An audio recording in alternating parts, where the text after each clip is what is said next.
بڑے کہن کا کہنے لگا، پھر فوری طور پر اپنے سفر پر روانہ ہو جاؤ، تمہیں زاد راہ وافر مہیا کر دیا جائے گا۔ نوجوان وہاں سے نکلا تو خوشی اور مسرت اس کے چہرے پر عیاں تھی۔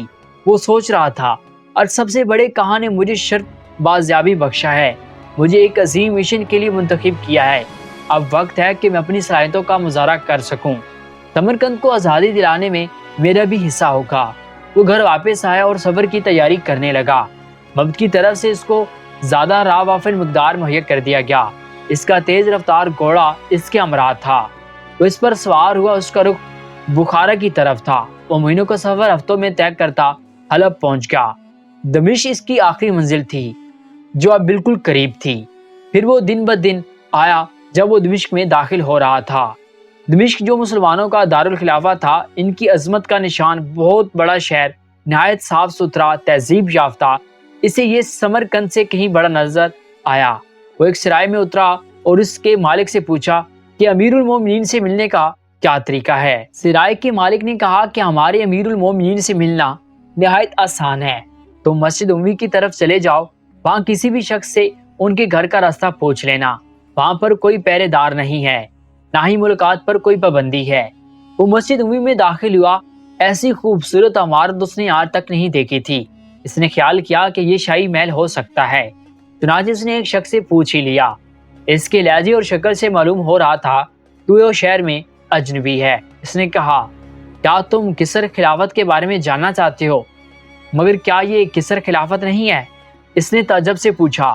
اس شخص نے مسکراہٹ بھرے لہجے میں کہا، نہیں اجنبی دوست، یہ تو اللہ کا گھر ہے، یہ مسجد ہے، مسلمانوں کی عبادت کی جگہ ہے۔ کیا تم نے نماز پڑھ لی ہے؟ نماز؟ میں کیسے نماز ادا کر سکتا ہوں؟ میں تو سمرقند کے کہانوں کے دین پر ہوں، جس نے دین کو کہانوں کے علاوہ کوئی نہیں جانتا، جو اسرار و رموز سے بھرا ہوا ہے۔ آدمی نے سمرقندی سے دوبارہ سوال کیا تو اس نے کہا، میں نماز کیسے پڑھوں؟ مجھے نماز کا طریقہ بھی معلوم نہیں۔ اس نے پوچھا، تمہارا دین کیا ہے؟ کہنے لگا، میں سمرقند کے کہانوں کے دین پر ہوں۔ سوال ہوا، ان کا دین کیا ہے؟ جواب ملا، مجھے معلوم نہیں۔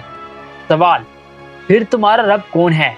اس نے جواب دیا، مبت کا خدا۔ اب اس نے اگلے سوال کیا، اگر تم اس سے مانگو تو کیا تمہیں عطا کرتا ہے، اور اگر تم بیمار ہو تو تمہیں شفا دیتا ہے؟ کہنے لگا، مجھے معلوم نہیں۔ اس شخص نے موقع غنیمت جانا کہ ایک شخص شکل و صورت سے ذہین و فطین ہے، اجنبی ہے، اس کا کوئی دین اور مذہب نہیں، اس کو دین کے اصول بتائے جائیں۔ چنانچہ اس نے اسلام کی خوبیاں بیان کی، اور پھر چند ساعتوں کے بعد تھی اس سمرقند کے دل غبار چھٹ گیا اور اس نے کلمہ توحید پڑھ لیا اور دین اسلام میں داخل ہو گیا۔ اب اس شخص نے اپنے اس نو مسلم بھائی سے کہا، چلو ہم امیر المومنین سے ملنے کے لیے چلتے ہیں۔ ہر چند کا یہ وقت انہوں نے اپنے گھر والوں کے لیے مختص کیا ہوا ہے، مگر پھر بھی وہ ہم سے مل لیں گے کیونکہ وہ بہت متواضع ہیں۔ مسجد سے نکل کر وہ گلی میں آئے۔ نہایت ہی سادہ سے دروازے کی طرف اشارہ کر کے اس نے بتایا کہ یہ امیر المومنین کا گھر ہے۔ اس کو تعجب ہوا، اس کا خیال تھا کہ بڑا عالی شان محل ہوگا، مگر یہ تو معمولی گھر ہے۔ اس نے دروازہ کھٹکھٹایا۔ خلیفہ عادل عمر بن عبدالعزیز نے اس کا حال پوچھا، آنے کا مقصد معلوم کیا؟ بتاؤ کیا مسئلہ ہے؟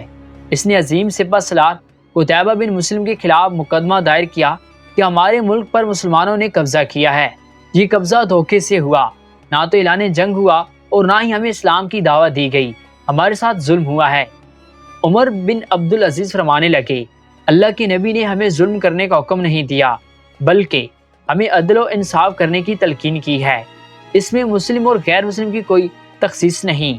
آواز دی، اے غلام، کاغذ اور قلم لایا جائے۔ غلام 2 انگلیوں کے برابر کاغذ لے کر حاضر ہو گیا۔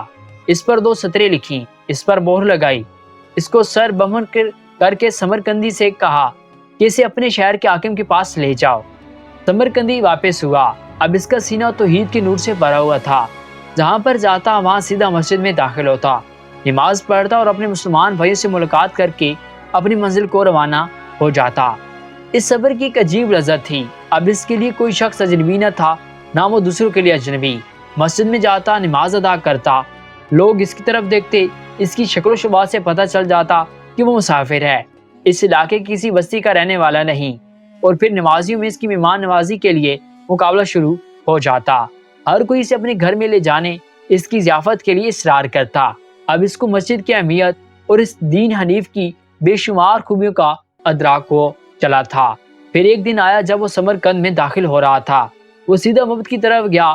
اس نے کانوں کو رپورٹ دینی تھی، ان کو خلیفہ المسلمین کے جواب سے مطلع کرنا تھا۔ وہ مبت میں داخل ہوا۔ اب وہ اس کی تاریک گلیوں اور غلام گردشوں سے خائف نہیں تھا۔ پتھروں سے بنے ہوئے بت جو کبھی اس کے لیے معمہ سے کم نہ تھے، اب ان کی حقیقت سے واقف ہو گیا تھا۔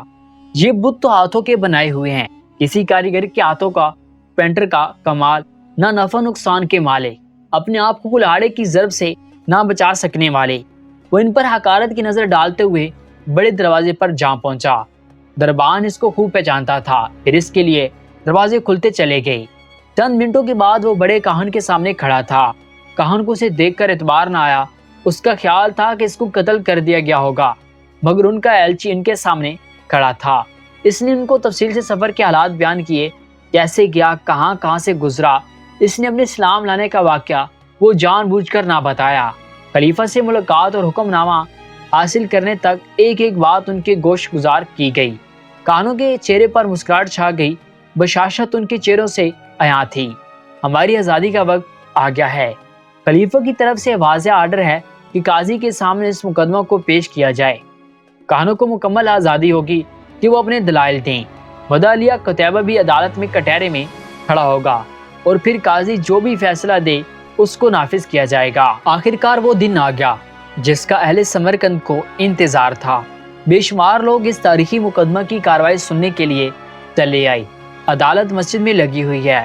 وہ کاہن جن کو کبھی کسی شخص نے نہ دیکھا تھا، مقدمہ کی پیروی کے لیے حاضر تھے۔ مسلمانوں کے سپہ سالار قائد فاتح قتیبہ بن مسلم بھی حاضر ہیں۔ سب کے سب قاضی کے منتظر ہیں۔ کاہن کس بات کی امید پر مقدمہ لے آئے ہیں، ذرا غور کیجئے۔ ایک فاتح قوم مفتوح علاقوں سے نکل جائے۔ مقدمہ جس شخصیت پر دائر کیا گیا ہے وہ عظیم قائد اور سپہ سالار ہیں۔ نگاہیں مسجد کے دروازوں کی طرف لگی ہوئی ہیں کہ کب قاضی داخل ہوتا ہے۔ حاضرین کو بہت زیادہ دیر نہیں کرنی پڑی۔ ایک چھوٹے قد کا نحیف جسم کا مالک معمولی لباس پہنے ہوئے، سر پر امامہ رکھے دروازے سے داخل ہوا۔ اس کے پیچھے اس کا غلام لوگوں میں سناٹا چھا گیا۔ بعد نے اپنی انگلیاں منہ میں دبا لی ہیں۔ اچھا، یہ مسلمانوں کا قاضی، یہ خلیفہ اور سپہ سالار قتیبہ بن مسلم کے خلاف فیصلہ دے گا۔ قاضی نے مسجد کے کونے میں اپنی نشست کو سنبھالا۔ اس کا غلام اس کے سر پر کھڑا ہے۔ بغیر کسی لقب کے امیر کا نام لے کر اسے بلایا جا رہا ہے کہ وہ عدالت کے سامنے حاضر ہو۔ امیر شہر حاضر ہوا۔ عدالت نے اسے بیٹھنے کا اشارہ کیا، اور اب غلام کانوں کے سردار کو بلوا رہا ہے، جو امیر کے ایک طرف بیٹھ گیا، اور اب عدالت کی کارروائی شروع ہوتی ہے۔ قاضی اپنی نہایت پست آواز میں کاہن سے مخاطب ہے۔ بتاؤ تم کیا کہتے ہو؟ اس نے کہا، عظیم قائد قتیبہ بن مسلم ہمارے ملک میں دھوکے سے داخل ہوئے۔ ہمارے سامنے کوئی شرائط نہیں رکھی گئی، اور ہمیں اسلام کی دعوت بھی نہیں دی گئی۔ قاضی نے اب امیر کی طرف دیکھا کہ تم کیا کہتے ہو؟ فاتح جرنیل نے قاضی کو دیکھا اور یوں گویا ہوا، قاضی کی خیر ہو۔ لڑائی تو دھوکے کے چالوں پر مبنی ہوتی ہے۔ یہ ملک بہت بڑا ملک، اس کے باشندوں کو اللہ تعالیٰ نے کفر و شرک سے محفوظ فرمایا ہے، اور اسے مسلمانوں کی ملکیت اور وراثت میں دے دیا ہے۔ قاضی، کیا تم نے حملے سے پہلے اہل سمرقند کو اسلام کی دعوت دی تھی، یا جزیہ دینے پر آمادہ کیا تھا، یا دونوں صورتوں میں انکار پر لڑائی کی دعوت دی تھی؟ سپہ سالار، جی نہیں، ایسا تو نہیں۔ قاضی، تو گویا آپ نے اپنے آپ کو قصور کا اعتراف کر لیا۔ اب آگے قاضی کے الفاظ پر غور کریں۔ اللہ رب العزت نے اس امت کی مدد صرف اس وجہ سے کی ہے کہ اس نے دین کی اتباع کی اور دھوکہ دہی سے اجتناب کیا۔ اللہ کی قسم، ہم اپنے گھروں سے جہاد فی سبیل اللہ کے لیے نکلے ہیں۔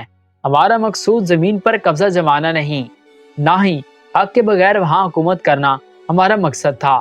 میں فیصلہ دیتا ہوں کہ مسلم فوج اس ملک سے نکل جائے، اس کے اصل باشندوں کو حکومت واپس کریں، پھر اس کو دعوت دین دے، چیلنج دے، اور پھر ان سے لڑائی کا اعلان کریں۔ کمنٹ میں ضرور بتائیے ویڈیو پسند آئی ہو تو اسے لائک کریں اور شیئر کرنا نہ بھولیں۔ ملتے ہیں اگلی ویڈیو میں، تب تک کے لیے اپنا خیال رکھیے گا، دعاؤں میں یاد رکھیے گا۔ اللہ نگہبان۔